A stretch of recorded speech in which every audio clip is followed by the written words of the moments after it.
Max Steffes. How you doing, Max? I'm good. It's good to see you again, Rusty. Here we are again. Yeah, last time we got to visit live on the air at Big Iron. We did. How'd the show treat you? It was great. You know, it's good to get around and see all the new innovations in production agriculture and see some familiar faces and just be out and about. Okay. Well, speaking of new faces, we've got one in studio today. Would you like to introduce our guest for this episode of Auction Talk? Yeah, so my friend Levi Otis. Levi works with the Ellingson companies. A lot of people know Ellingson, kind of a name that's synonymous with drain tile. But Levi, why don't you tell people about yourself? Thanks, Max. Rusty, thanks for having us. I am the Director of Government Affairs at Ellingson. We are a third-generation drainage contractor based out of southeastern Minnesota, near Rochester. We have an office here in the Red River Valley. I work for the family, as I say it.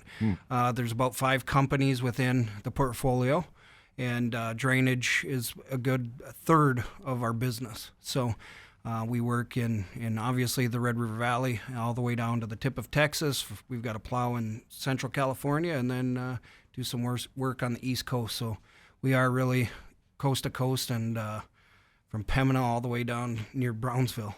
Okay. Well, how long have you been with Ellingson? I've been with Ellingson now 9.5 years. Okay. July will be my 10th anniversary, and my job was kind of invented because back about 10 years ago, the drainage laws were sort of friendly, but there was a lot of gaps where counties thought that there was too much wiggle room in what the process was of obtaining a permit.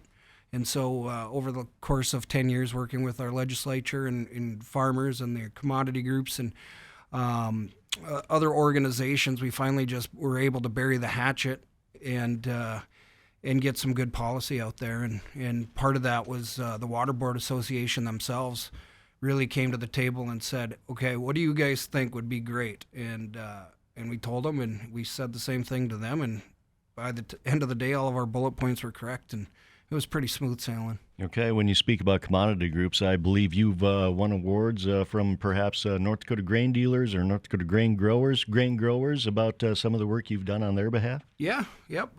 Geez, what year was that? Was that 2019? I hope it wasn't a COVID year. I just teasing. Yeah, it was.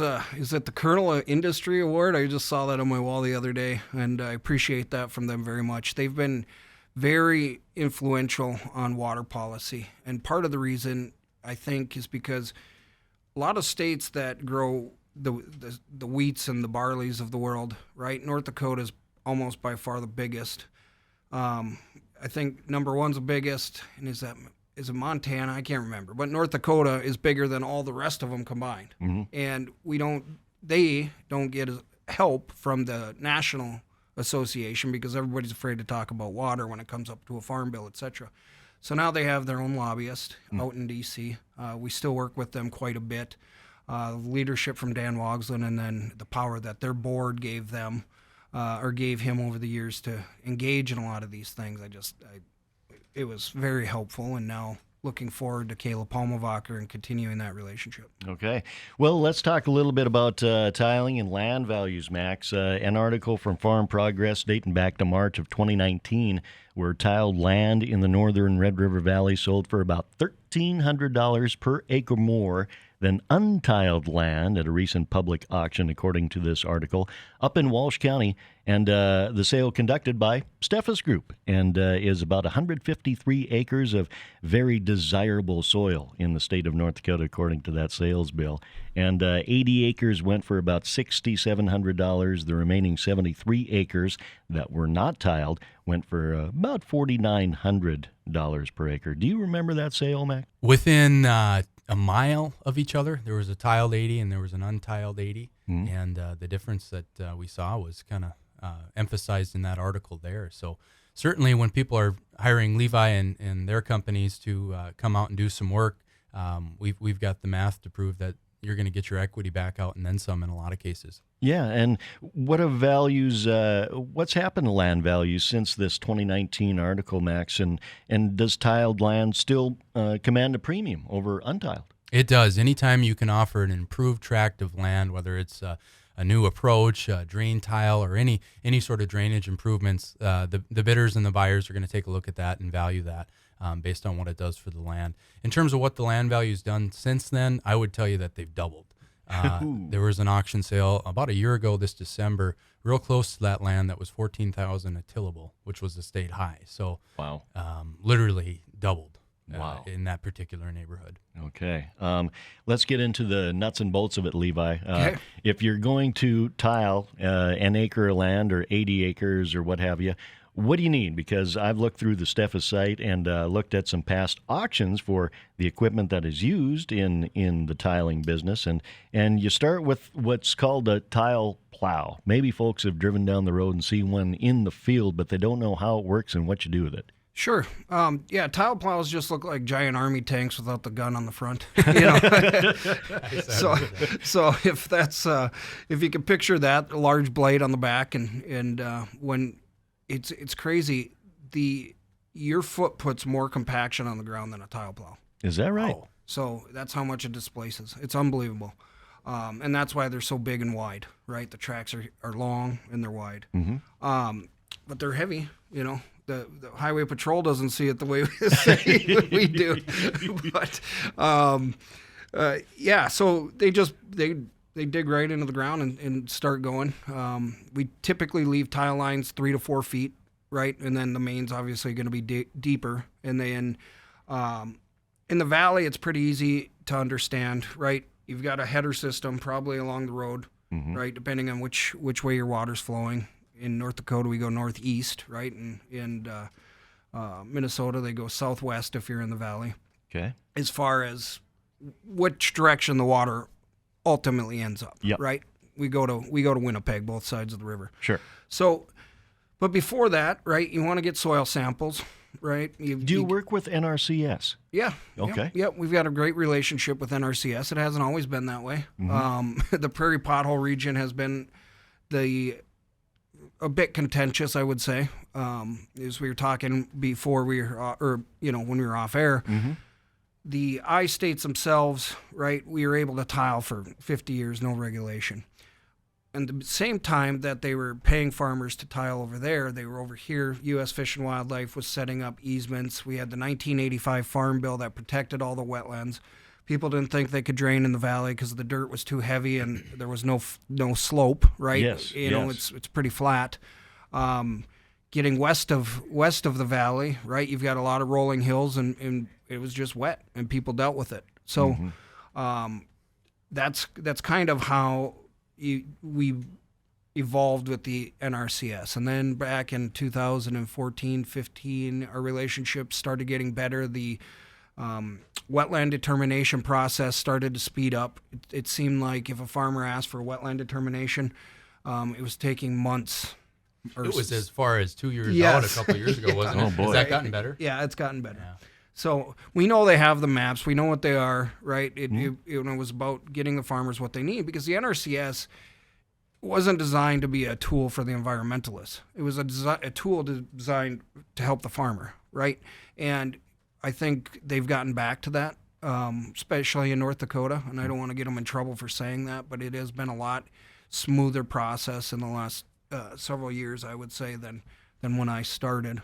Good. The farmer asks for his wetland maps, and if he's got wetlands, we go out there and he can hire a private soil scientist or a delineator, right? And they give us setbacks. So how deep is the tile? How wide is the tile?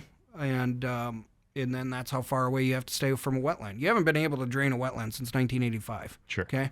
So we're not draining wetlands. And if you do, right, if you do see a wetland being drained, 0.9% chance it's getting mitigated. Mm. The other chance is they're just rolling the dice with the government that they're not going to find out, which is nearly impossible because they fly over your farm every day.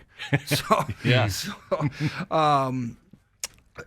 We have some wetland banks, or when I say we, because of corporate farming, the Ellingson family themselves have wetland banks north of Grand Forks, where if you want to drain a 0.1 or a 0.2 wetland acre, it's replaced up in the bank north of Grand Forks. Interesting. Yeah. Interesting. So when we got our start in tiling around the nation, what was the purpose then, and what have we done now to help agriculture and ultimately put more food on the table? Yeah, right. So I don't know if it was the Egyptians or the Romans that came up with tile. We don't have to go back that far.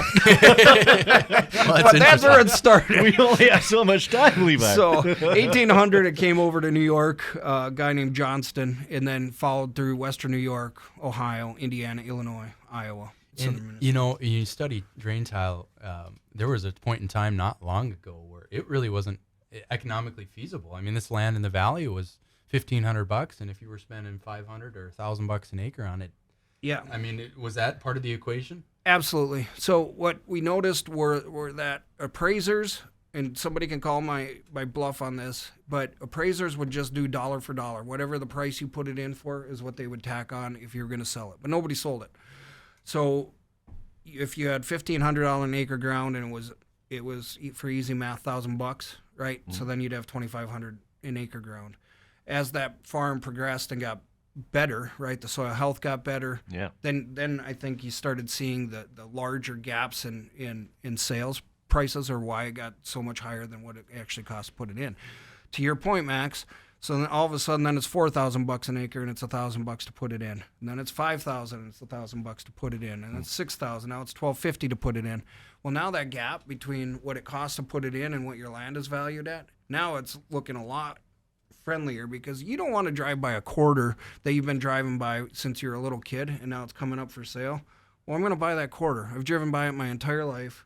It's right in between two other farms. I'm buying it. Mm-hmm. And I definitely agree with that thought process. But now, you know, $6,000-$7,000 an acre, and it costs you $1,200 to put it in, or $1,000 or $1,500, wherever you're at. It still makes a lot more sense to tile it, improve the ground that you have, than go and buy $8,000 an acre land, unless you just that cash flush. Okay, I want to run this by you, Levi. Minnesota Agricultural Water Resource Center recently had an article about 5 myths about farm tiling. Let's do a little true or false. How's that sound? All right. Okay, number 1, true or false, tiling is totally unregulated. That is false. I've had a job for 10 years because it's so regulated. So. Okay, number 2, tiling speeds water movement off the land. I would say that's false also. Okay. You know, if water infiltrates through the land, our heavy clays in the valley, it's going to be a lot slower than where it's going to be, you know, your sandier stuff. So, you know, you've got surface drainage. Yes, tile will remove water from your soil profile, but it gives your roots a chance to breathe, and that's why you see such higher yields. But yes, I would say that's false. Okay, let's jump to number 5. Tiling is bad for soil health. That's completely false. Every football game that you go to at a land-grant university supports that is false. That beautiful turf is all tile. Yeah, it's all tile. I did not know that. Okay, let's go to number 4. Tiling is not a conservation practice. True or false? Again, that's false. Okay. And 1, tiling contributes to water quality problems. True or false? I say that's false, and there is an argument to be made about nitrate in water that goes downstream. We like to, I would say, be bragging, or we like to brag about what we can do to help a farmer if they have a nitrate problem. We do not see water quality issues here in North Dakota because of our crop diversity, okay? So we, you know, yes, we have corn and soybeans, but we have wheat, right? We've got flax, we've got sunflowers, we've got sugar beets, we've got potatoes, we've got, just keep going down the list 28 times. And those are just the ones that make the map, right? Yeah. You know, so where you see water quality issues are more in the I states where it's corn on soybean rotation.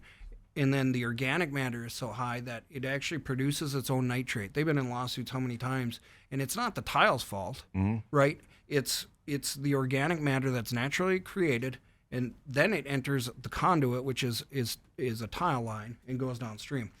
So what we can do is build a denitrifying wetland like we are in Iowa, lots of them, saturated buffers or bioreactors, and what they do is reduce the nitrate quite a bit, like up to 73%. Okay. So yeah, farmers do take a little bit of land out of production to put those in, but the environmental benefits are huge. And up here, we've been testing pumps that farmers allow us to, or that some of the family owns, and I mean, they're all within EPA drinking water standards. Is that right? Yep. And when I say that, people at NDSU have said, well, why does that matter? And I'm like, well, you're the scientist. And I'm like, I use it because the public understands it. Yes. Right? So you could literally go up with a cup I've drank it. and drink the tile water. That's how safe the water is. Yep. Yeah. Wow. Now, I wouldn't recommend having it, shipping it overseas or anything because I've never tested it, but I've drank it and I've not gotten sick. Sure. Okay. So, bada bing, bada boom, environmental side of things, farmers, if they can put in tile and it improves their drainage situation, sometimes they can go to no-till or reduced tillage operation, or also an environmental consideration. Oftentimes, materials that you use are recycled. Yep. So, great question. I've got a friend up in Arthur, North Dakota, who has some of his farms tiled, and he was kind enough to invite the EPA, so the Grain Growers E-Tour, stopped by his farm. And one of the questions was that, have you changed your tillage practices? And he said, well, I'd love to go to no-till, but all my farms aren't tiled. And they kind of look perplexed. And his point to them was, I can't afford to go buy a no-till drill just because I have 2 farms tiled, right? I'm not going to do it until all my farms are tiled, or a majority. And they said, well, why do they have to be tiled? And he said, well, because our ground is so heavy and so wet that there's just no chance of getting in if we went to a no-till or strip-till. It won't dry out in the spring. It's not going to dry out in the spring. And even if it is tiled, that is a really good question yet to be seen. But you're right. A lot of farmers are starting to migrate towards that, changing their tillage practices. But I don't know how many would dare do it without drain tile, at least the ones that talk to me. Yeah. Now, I know you're going to see some soil scientists that argue different, and that's fine. But in my experience, because of where I sit, that's what I'm hearing. Okay. And then the recycled side, 95 to about 98% of our plastic, mostly the laterals, is recycled plastic. So if it's like a Tide bottle or it's a water bottle, it's reground, and then it's formed into to drain tile pipe. So when we're putting that in the ground, it's not going to a landfill. Last year, I think the industry put over 660 million pounds of recycled plastic into drain tile in the ground. Wow. And so think about that when a empty milk jug is 2 ounces. Yeah. Right? Yep. Or or a Tide bottle's 5 ounces. Yeah. It's crazy. Okay. Levi, you and I were talking earlier, and you made an interesting comment about Dodge County, Minnesota, where you guys are based, being one of the most tiled areas in the United States. That was fascinating to me. Where is most of the drain tile? Yeah, so you're right.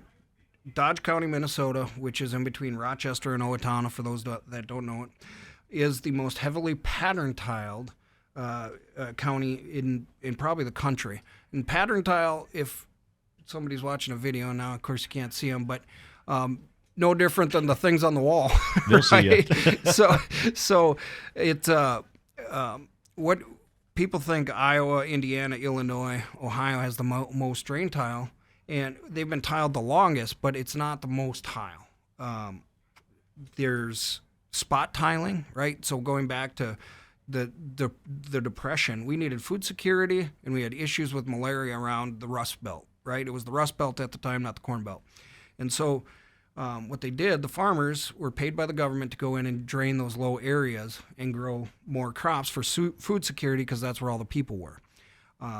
Again, at that time, that's when they started coming out to the Dakotas and western Minnesota and signing up all the wetlands and making sure they're protected, because they were draining them east of us.